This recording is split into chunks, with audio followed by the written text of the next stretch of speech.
A gente, quando começou a empreender, a gente veio pro digital pensando no seguinte: meu avô teve um restaurante, ele chegou a ter 20 funcionários e um monte de problema trabalhista. Eu vendo aquilo, eu falei, eu não quero esse negócio pra mim. O Bruno sempre teve medo de ter um problema funcionário. trabalhista, mas você faça tudo certo, como não havia um custo pra fazer o processo naquela época, simplesmente era algo que o funcionário fazia assim, ó, se eu fizer e der errado, eu não perco nada. Se der alguma coisa, né, eu tenho um ganho.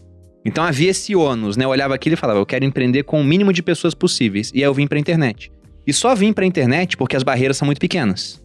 Porque é o mais próximo que a gente tem hoje de um livre mercado, né? Afinal de contas, pra gente criar um perfil no Instagram, eu não tive que tirar uma licença, 48 carimbos, me cadastrar no Sindicato dos Influencers do Brasil, nada disso.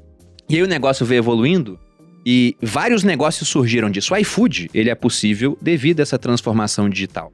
E a gente vê setores sendo impactados de forma negativa, como foi o exemplo da Globo, e outros que estão nascendo e mudando o jogo. Qual vocês acham que é o modelo de negócios que vai imperar nessa era com cada vez mais competição e facilidade de executar as coisas? Para mim, o modelo de negócios vencedor, lato sensu, é o modelo que converge tecnologias. Ou seja, o modelo de negócio hoje precisa ser ágil. É a brincadeira do site que você falou. A pessoa tinha um site. Aí você fala, não, a pessoa tem que ter um monte de coisa e ir descobrindo e tentando. Então, quando o Walter lá no começo fala do ecossistema, é disso que a gente está falando. Então, vamos pensar num exemplo da Log. A Log é uma empresa da nova economia que basicamente faz entrega. Como é que a Log funciona? Ela funciona com um negócio chamado API. Então, ela vai lá e se conecta num monte de lugar e o serviço dela está à disposição. Então, quando ela converge tecnologia, ela vai ganhando velocidade para competir nos diferentes ecossistemas que ela se pluga e ela vai ganhando mais velocidade para encontrar outros ecossistemas e, por exemplo, diversificando receita. E, por exemplo, diversificando o tipo de cliente que ela tem. E por aí vai. Então, o modelo de negócios vencedor, ele está ligado à convergência da tecnologia. 20 anos atrás, você não conseguia convergir muita tecnologia. Você pegava a tecnologia que existia do seu segmento, olhando para o competidor e colocava ali. Então, você ia numa fábrica e falava, não, que animal sua fábrica, hein? Ele fala, a minha fábrica é animal. Veio lá da Finlândia. Ah, não foi você que fez? Você importou da Finlândia? Foi. Ué, então o vizinho também pode. Pode. Então, era muito linear. Todo mundo podia fazer igual. Hoje você tem dezenas de tecnologias disponíveis que você vai decidir como concatenar essas coisas. Então, quando você brinca do site, tem gente que vai falar, não, é só o Instagram. Tem gente que vai falar, vai ser API. Tem gente que vai falar, eu vou começar a usar Analytics, porque data pra mim tem um valor pra gerar tal coisa. É essa orquestração dessa convergência que é o que define, pra mim, o grande modelo de negócio vencedor. Como é que o iFood faz isso? O iFood faz isso basicamente tendo dentro de casa... Você fala, não, o iFood não faz isso. O iFood faz isso tendo uma máquina de teste. Então, se você me perguntar o seguinte, quem é que faz inovação no iFood? Todo mundo. Todo mundo. Todo mundo tem um cheque em branco pra fazer isso. Como é que eu consigo fazer isso? Eu consigo fazer isso tendo uma cultura de pessoas que sabem o que é bom senso. Portanto, eu não contrato por currículo. Eu contrato por comportamento.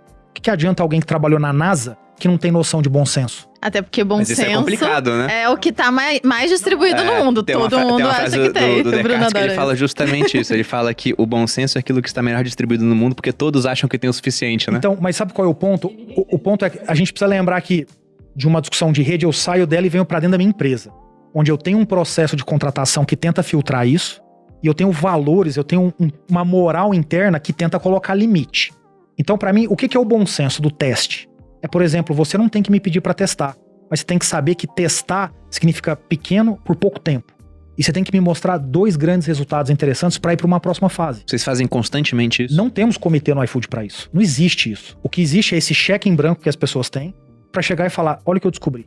Então, é uma cultura que permite as pessoas exercitarem o bom senso. Pô, Diego, tem gente que não tem. Você dá o feedback ou demite. E aí eu acho que tem um grande ponto aqui, Bruno, que é a gente se acostumou no Brasil a ter boas empresas porque as pessoas têm bons currículos. Desculpa a expressão, caguei pra quem tem um bom currículo. Sabe por quê? Quem tem bom currículo no Brasil é o homem branco heterossexual nascido na região sul-sudeste. Quem estuda no Brasil, 1/3 da população gradua. Desse 1/3, 80% gradua em faculdades que talvez não pudessem nem ter uma licença para ter uma faculdade, dada a qualidade do ensino.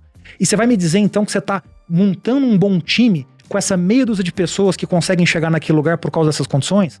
Então, o que eu quero é evidente. Se eu preciso de um contador, eu preciso de alguém que entenda de contabilidade.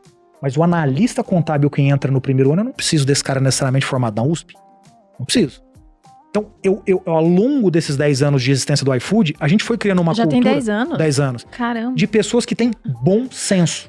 Eu tenho lá finanças, jurídico, políticas públicas, estratégia, M&A, enfim, essas coisas.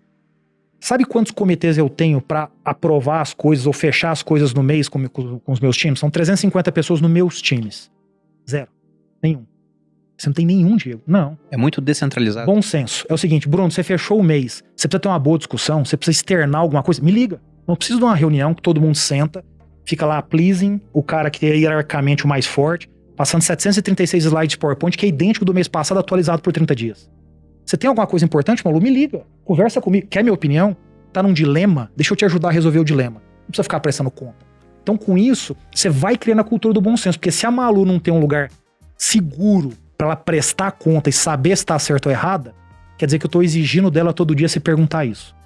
Schopenhauer fala que Deus dá as cartas e a gente joga. Ou seja, de certa forma, ele elimina o conceito de livre-arbítrio e de destino ao mesmo tempo, né? Então, Deus dá as cartas e você joga. Você às vezes sai com uma mão boa, porque você nasceu num berço de ouro, teve condições de estudar, às vezes sai com uma mão ruim, né? Só que tem gente que, ao sair com uma mão ruim, é capaz de ganhar o jogo. E tem gente que sai uma mão ótima e é capaz de sujar a canastra limpa, entendeu? Jogando um coringa em cima de uma canastra limpa. É desta lógica que dá a nós a seguinte sensação. É verdade, existe desigualdade no início. Tem gente que já sai 100 metros à frente do que outras. Mas isso não significa o fim do jogo. Isso significa que dependendo da forma como a mesa vai montando, vai encaixando a carta que falta ou não para você. Você tem que estar atento para a mesa, atento para suas cartas, atento para o olhar do adversário, porque nunca esse jogo está perdido de início. Sempre você tem essa chance. E o que ele está falando é que, no fundo, tudo isso é baseado num negócio. Critério e bom senso. O Bruno tá encocado. Eu achei curiosa esse modelo. 350 pessoas de uma maneira muito descentralizada. Meu time, então. 4.500 na empresa inteira. 4.500 pessoas na empresa toda. E vocês têm esse modelo de algumas pessoas com um cheque em branco. Algumas não. 70% da empresa. 70% da empresa? 70% da empresa. Porque veja, o que eu tô... Olha, eu vou te dar um exemplo aqui. Uma pessoa um dia chegou e falou assim, e se a gente entregasse em 15 minutos? Eu falei, pô, seria sensacional. O cara falou, eu vou tentar, então eu te conto. Aí o que ele fez? Ele foi numa mercearia e chegou pro dono da mercearia e falou, quanto custa se alugar o seu caixa pra mim? O cara falou, como assim? Você não tem 3 caixas? Eu quero alugar um. Como assim, cara? Eu quero alugar um caixa. Eu vou fazer as compras e eu mesmo vou fazer aqui a operacionalização do caixa. Sei lá, 5 mil reais.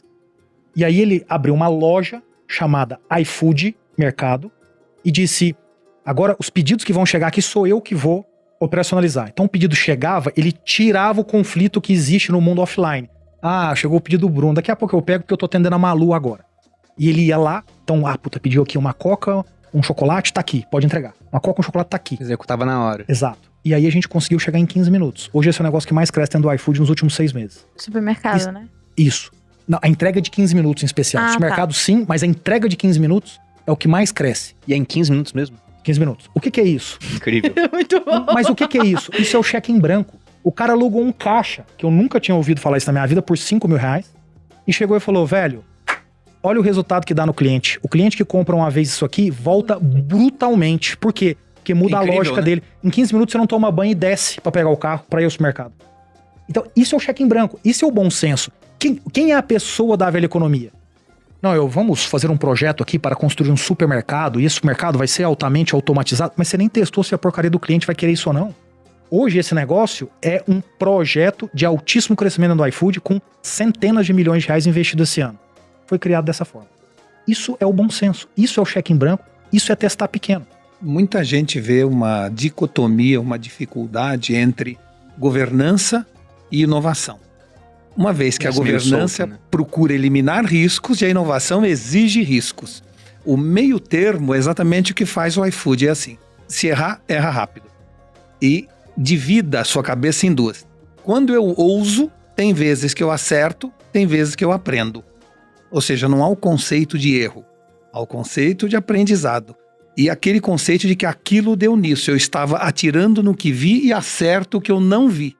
Só através do risco é que você consegue de alguma maneira chegar a isso, senão você não chega. E na outra ponta, onde eu não preciso ousar, aí eu tenho que ser operacionalmente perfeito. Isso é o que a gente chama de ambidestria. Então você tem a cabeça aberta para esse teste do caixa do supermercado, mas na hora que você chega para contar o seu dinheiro e colocar todas as informações, você não pode ter erro. Fazer uma contabilidade criativa aqui. -1. Não, tô